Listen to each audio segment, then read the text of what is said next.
அனைவருக்கும் வணக்கம். நீங்கள் மீன ராசியா? இதை 5 நிமிடம் ஒதுக்கி இதை பாருங்கள். உச்ச யோகம் ஏற்பட போகும் அடுத்த 7 நாட்கள்.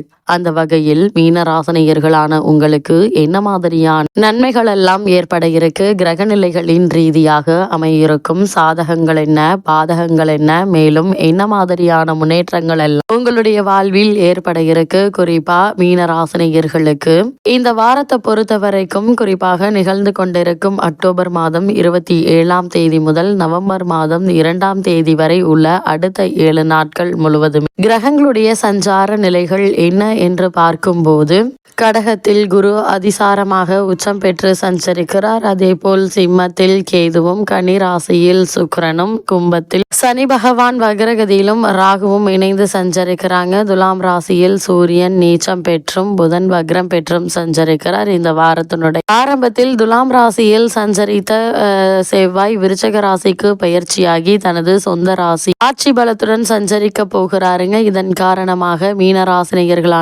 உங்களுடைய வாழ்வில் குடும்ப சூழ்நிலை ரீதியாக உத்தியோகம், தொழில், வியாபாரம், கலைத்துறை, அரசியல் துறை, மாணவ மாணவிகள், விவசாய துறையினர், பெண்மணிகள் என அனைவருக்குமே என்ன மாதிரியான நன்மைகள் எல்லாம் ஏற்பட இருக்கு என்பது குறித்தான முழுமையான பதிவு இந்த வீடியோல நம்ம விரிவா பார்க்க போகிறோம். அந்த வகையில மீன ராசியை சேர்ந்த பூரட்டாதி 4ஆம் பாதம் முதல் உத்திரட்டாதி ரேவதி வரை உள்ள நட்சத்திரக்காரர்களுக்கு அடுத்த 7 நாட்கள் முழுவதுமே குடும்ப சூழ்நிலை ரீதியாக மேலும் என்ன மாதிரியான நன்மைகள் எல்லாம் உங்களுடைய வாழ்வில் ஏற்பட இருக்கு என்று பார்க்கும்போது, உங்களுடைய ராசிக்கு 2ஆம் இடத்திற்குரிய செவ்வாய் குரு பார்வை பெற்று தனது சொந்த ராசியில் ஆட்சி பெறுகிறார். அது மட்டும் இல்லாமல் மீனராசினியர்களை பொறுத்த வரைக்கும் தனது 8ஆம் பார்வையாக சுகஸ்தானத்தை பார்வையிடுகிறார். சகோதர உறவுகளால் ஆதாயம் உண்டாகக்கூடிய ஒரு தருணமாக தான் இந்த வாரம் அமைஞ்சிருக்குதுங்க மீனராசினியர்களுக்கு. அது மட்டும் இல்லாமல் இந்த வாரத்தை பொறுத்த வரைக்கும் ராசிநாத் பஞ்சமஸ்தானத்தில் இருந்து தனது சொந்த ராசியை பார்ப்பதால் பல்வேறு விதமான துன்பங்களினால் இதுவரை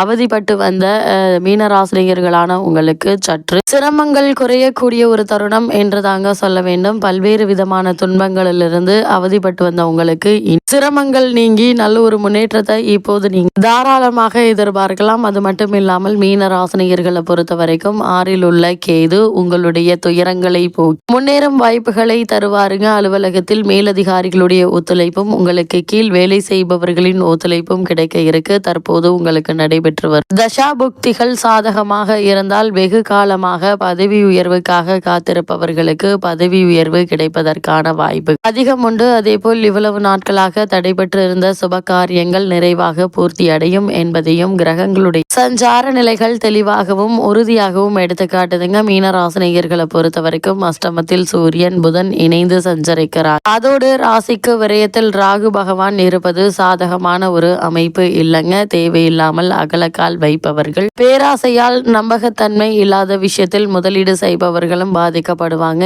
எதையும் அளவோடு எதிர்பார்க்கலாம். ராசியை நோக்கி சனி வருவதாலும் விரயத்தில் ராகு இருப்பதாலும் எதிர்பார்க்காத பல முன்னேற்றங்கள் ஏற்பட இருக்கு. அஷ்டம ராசி வலுப்பெற்று இருப்பதால் ஆரோக்கியத்தில் கவனமாக இருங்க. சிறு உடல் உபாதை என்றாலும் கூட உடனே மருத்துவரிடம் அணுகி அதற்கான சிகிச்சை பெறுவது மிக மிக நல்லது என்பதை கிரகங்களுடைய சஞ்சார நிலைகள் மீண்டும் மீண்டும் உங்களுக்கு அறிவுறுத்துதுங்க. இத்தருணங்களை பொறுத்த வரைக்கும் மீனராசினியர்களுக்கு குடும்பத்தில் இவ்வளவு நாட்களாக பூர்வீக சொத்து சம்பந்தமான வழக்குகள் இருந்துச்சு அப்படின்னா அந்த வழக்குகள்ல சாதகமான தீர்ப்பினை தற்போது நீங்கள் தாராளமாக எதிர்பார்க்கலாம். ராசிக்கு பூர்வ புண்ணிய ஸ்தானமாகிய கடகத்தில் குரு பகவான் உச்சகதியில் சஞ்சரிப்பதால் ஒரு சிலருக்கு தீர்த்த தல யாத்திரை சித்திக்க இருக்கு. தற்போது நடைபெற்று வரும் தசாபுக்திகள் சுபபலம் பெற்றிருக்கும் பட்சத்தில் காவேரி, கங்கை, சரையு போன்ற புண்ணிய நதிகளில் ஸ்தான பாக்கியமும் கிடைக்க இருக்குதுங்க. மீனராசி நேயர்களான உங்களுக்கு புண்ணிய நதிகள் ஸ்தான பாக்கியம் கிடைக்க இருக்கு. சுக்கிரன் உங்களுக்கு சுபபலத்துடன் வலம் வருவதால கணவன் மனைவி இடையே ஏற்பட்டு வந்த சண்டை சச்சரவு அபிப்பிராய பேதங்கள் நீங்கி இருவருக்குள்ளும் அன்பும் அந்யோன்யமும் அதிகரிக்க இருக்குங்க. 3ஆம் நபரின் தலையீட்டால் ஏற்பட்டு வந்த பிரச்சனைகளுக்கும் தீர்வு கிடைக்க இருக்கு என்பதை கிரக நிலைகள் மீண்டும் மீண்டும் உங்களுக்கு அறிவுறுத்துதுங்க. இந்த வாரத்தை பொறுத்தவரை அஷ்டம ராசியான துலாம் ராசியில் ராசியில் சூரியன் செவ்வாய் இணைந்திருப்பதால் உஷ்ண சம்பந்தமான உடல் உபாதைகள் ஏற்பட இருக்குதுங்க. சிறு உடல் உபாதை என்றாலும் கூட உடனே மருத்துவரிடம் அணுகி அதற்கான சிகிச்சை பெறுவது தேவையில்லாத வீண் விரய செலவுகள் ஏற்படாமல் இருக்க உதவிகரமாக இருக்கும் என்பதை கிரகங்களுடைய சஞ்சார நிலைகள் மீண்டும் மீண்டும் அறிவுறுத்துதுங்க. சரும உபாதைகள் ஏற்படக்கூடும். எளிய சிகிச்சையினால் குணம் கிடைக்க இருக்கு. வீண் செலவுகள்ல பணம் விரயமாகுங்க. குறிப்பா திருமண சம்பந்தமான முயற்சிகளை மேற்கொண்டு வரும் கும்பராசனையர்கள் ஒரு சிறு முயற்சியிலேயே நல்ல ஒரு வரன் அமையிருக்கு. இருந்தாலும் கூட வரனை பற்றி தீர விசாரித்து ஆராய்ந்து அதற்கு பிறகு வரனை நிச்சயிப்பது உங்களுடைய எதிர்கால வாழ்க்கைக்கு நல்லதுங்க. ஏனென்றால் தவறான வரனை நிச்சயித்து விடுவதற்கான வாய்ப்புகள் அதிகம் இருக்கு என்பதை கிரகங்களுடைய சஞ்சார நிலைகள் மீண்டும் மீண்டும் உங்களுக்கு அறிவுறுத்துதுங்க. இவ்வளவு நாட்களாக தடைபட்டு வந்த சுப காரியங்கள் துரிதமாக நடைபெற்று உங்களுக்கு மகிழ்ச்சியை ஏற்படுத்தும் என்பதையும் கிரக நிலைகள் உங்களுக்கு உறுதியளிக்குது. அதே போல் மீன ராசியை சேர்ந்த உத்தியோகஸ்தர்களுக்கு அடுத்த 7 நாட்கள் முழுவதுமே உங்களுடைய வாழ்வில் மேலும் என்ன மாதிரியான நன்மைகள் எல்லாம் ஏற்பட இருக்கு என்று பார்க்கும்போது அலுவலக பணிகள் பணிச்சுமையும் பொறுப்புகளும் அதிகரிக்க இருக்குதுங்க. மேலதிகாரிகளுடைய ஆதரவும் பாராட்டுதல்களும் மனதிற்கு ஆறுதலை தரும் என்பதையும் கிரகங்களுடைய சஞ்சார நிலைகள் தெளிவாகவும் உறுதியாகவும் எடுத்துக்காட்டுதுங்க. தற்போது உங்களுக்கு நடைபெற்று வரும் தசா புக்திகள் சாதகமாக இருக்கும் பட்சத்தில் சிறு பதவி உயர்வு அல்லது ஊதிய உயர்வு, உத்தியோக சில சலுகைகளை இப்போது நீங்கள் தாராளமாக எதிர்பார்க்கலாங்க. அதே போல் வெளிநாடு சென்று பணியாற்ற வேண்டும் என்ற விருப்பம் இருந்துச்சு அப்படின்னா அதற்கான முயற்சிகளை மேற்கொள்ள சிறந்த ஒரு காலகட்டம் என்று தாங்க சொல்ல வேண்டும். ஆனால் இடைத்தரகர்களை நம்பி பணம் கொடுக்க வேண்டாங்க. தற்காலிக பணியாளர்களுக்கு நிரந்தரம் செய்யப்படுவதற்கான வாய்ப்புகளும் அதிகம் இருக்குதுங்க. மீன ராசியை சேர்ந்த தொழில் மற்றும் வியாபாரம் செய்பவர்களுக்கு அடுத்த 7 நாட்கள் முழுவதும் மேலும் என்ன மாதிரியான நன்மைகள் எல்லாம் ஏற்பட இருக்கு என்று பார்க்கும்போது இக்காலகட்டத்தை பொறுத்த வரைக்கும் தொழில் மற்றும் வியாபாரம் செய்பவர்களுக்கு போட்டிகளும் பொறாமையும் அலைச்சலும் சக்திக்கு மீறியதாக இருக்குங்க. இருந்தால் அதற்கேற்ற லாபம் கிடைக்க இருக்கு. சந்தை நிலவரம் சாதகமாக இருக்குங்க. நிதி நிறுவனங்களுடைய ஆதரவும் ஒத்துழைப்பும் கிடைக்க இருக்கு. ஏற்றுமதி துறையினருக்கு வெளிநாடு சென்று வரும் வாய்ப்பும் கிடைக்க இருக்குதுங்க. வெளிநாட்டில் உள்ள பிரபல வர்த்தக நிறுவனங்களுடன் புத்துணர்வு ஒத்துழைப்பு ஒப்பந்தங்கள் கையெழுத்தாகுங்க. புதிய முதலீடுகள் லாபகரமாக இருக்கும். கூடுதலாக விற்பனை கிளைகள் திறப்பதற்கு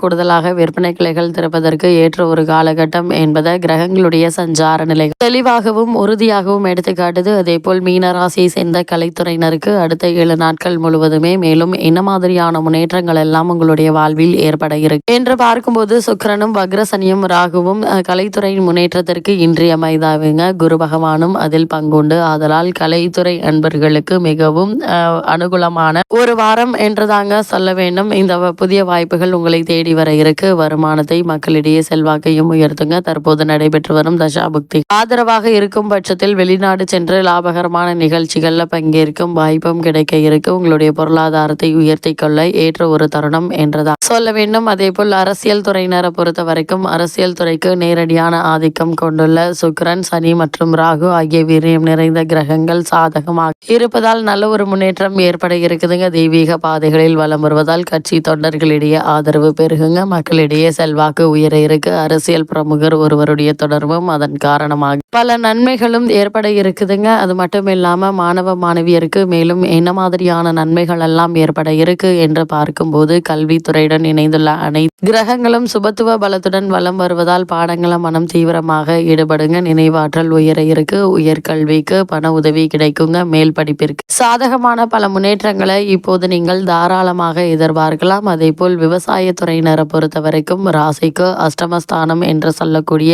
8ஆம் இடம் துலாம் ராசியில் சூரியன் செவ்வாய் இணைந்திருப்பதை நாம் கவனிக்க வேண்டுங்க. இந்த 2 கிரகங்களுமே அக்னி கோள்களாகும். கடும் வெயிலில் வேலை செய்வதை குறைத்துக் கொள்வது உங்களுடைய ஆரோக்கியத்தை பாதுகாத்துக் கொள்வதற்கு உதவுங்க. இது போன்ற இரவு நேரங்களில் வயல் பணிகள்ல தவிர்ப்பது விஷஜந்துக்களில் பாதிக்கப்படுவதிலிருந்து உங்களை பாதுகாத்துக் கொள்ள உதவிகரமாக இருக்குங்க. பல தருணங்கள்ல புதிய கடன்களை ஏற்க வேண்டிய நிர்பந்தம் உண்டாக இருக்கு. கூடுமான வரைக்கும் கடனை ஏற்பதை தவிர்த்து கொள்ளுங்க. அதே போல் பெண்மணிகளை பொறுத்த வரைக்கும் உங்களுடைய உடல் ஆரோக்கியத்தில் கவனமாக இருக்க வேண்டியதன் அவசியத்தை கிரக நிலைகள் வற்புறுத்தது. சரும உபாதை, மாதவிடாய் சம்பந்தமான பிரச்சனைகள், ஒற்றை தலைவலி ஆகியவற்றை பாதிக்கப்படக்கூடும். முடிந்த வரையில் கடின உழைப்பை குறைத்துக் கொள்ளுங்க. சிறு உடல் உபாதையானாலும் மருத்துவரின் உதவியை நாடி பெறுவது நல்லது. குடும்ப நிர்வாகத்தை ஏற்றுள்ள பெண்மணிகள் உறவினர்களுடன் விட்டு கொடுத்து அனுசரித்து நடந்து கொள்வது அவசியங்க. அதே போல் உடல் ஆரோக்கியத்தில் விஷயத்தில் கவனமாக இருங்க. வெயிலில் அலைவதை தவிர்த்துக்கோங்க. அது மட்டும் இல்லாம இத்தருணங்கள்ல தடாலடியாக இந்த ஒரு காரியத்திலும் ஈடுபடாமல் பொறுமையாகவும் நிதானமாக சிந்தித்து செயல்படுவது தேவையில்லாத வீண் பிரச்சனைகள் ஏற்படாமல் இருக்க உதவிகரமாக இருக்குங்க. இத்தருணங்கள்ல கிரகநிலைகளின் ரீதியாக கூறப்படும் பரிகாரம் என்ன